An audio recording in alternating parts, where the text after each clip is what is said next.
It's estimated that there are over 600 active Linux distributions, and this may lead you to ask, why are there so many distros? In fact, I posed this question in my What is a Distro video. So you may be asking, why are there so many distros? In this video, I want to dig deeper into this and provide some more context on why we have so many distros. I also hope that this context will provide some perspective on why we sometimes seem to have several apps that do the same thing. Since the core of a Linux distro is open source, anyone can create a distro. This has led to many different distros being created, some serious, some not so serious. The open source nature means people can decide how a distribution is put together. Maintainers can decide what desktop environment or window manager is the default. They can also decide what applications are installed by default. This means if somebody needs a distro for a very specific use case, they can build it. And in fact, that is oftentimes what happens. Let's take a look at the end of the Nubara project FAQ. Quote, "It started because I needed something both myself and my father could easily use from clean install without time-consuming troubleshooting or extra package and repo installation." And this is a very common theme. Somebody needs a distro that is a good starting point for their computing needs. For a while, the big thing was to make an easy-to-install Arch-based distro. However, I think this glosses over a key element.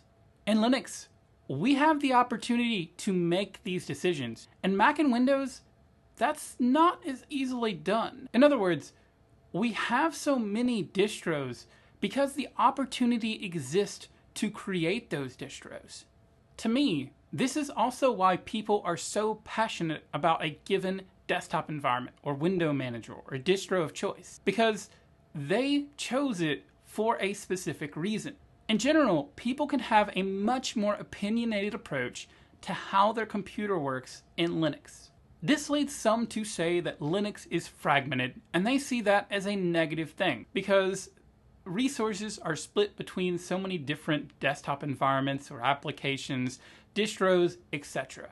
I can see the point, but to me, the choice that we have in Linux is what drives innovation and also oftentimes what pulls people into Linux. Source code is public. Developers can look at other projects, see how something was done, and maybe use that to improve their project, or maybe they see a way to improve that particular project.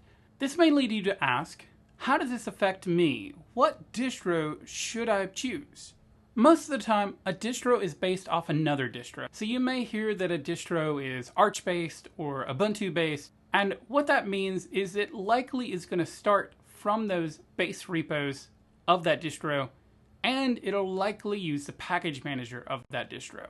However, there may be key differences in how a distro puts things together or the approach a distro takes. One thing to note here is a desktop environment is not synonymous with a distro. We'll talk more about desktop environments in another video. This being said, many will recommend you stick to the major distros when you're just starting out for two reasons. First, it's generally a lot easier to find support if the distro is a bit bigger.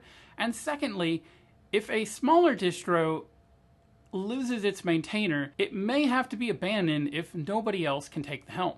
Like I've said before, my personal recommendation is Linux Mint or Pop! OS. Linux Mint was how I got into Linux, and I felt that its similar layout to Windows was helpful when it came to trying to understand where some settings were, things like that. If you're coming from Mac or you want to try something a bit different than Windows, that's where I'd recommend Pop! OS. Either option is a great introduction to Linux in my opinion. I hope this provides some perspective on why we have so many distros and sometimes very similar apps. If you can think of any other questions that would be good for the Linux for Beginners series, feel free to sound off in the comments below. If you like this video, consider liking it, sharing it, or even subscribing to the channel. Thanks for watching, have a great day, and I will see you next time.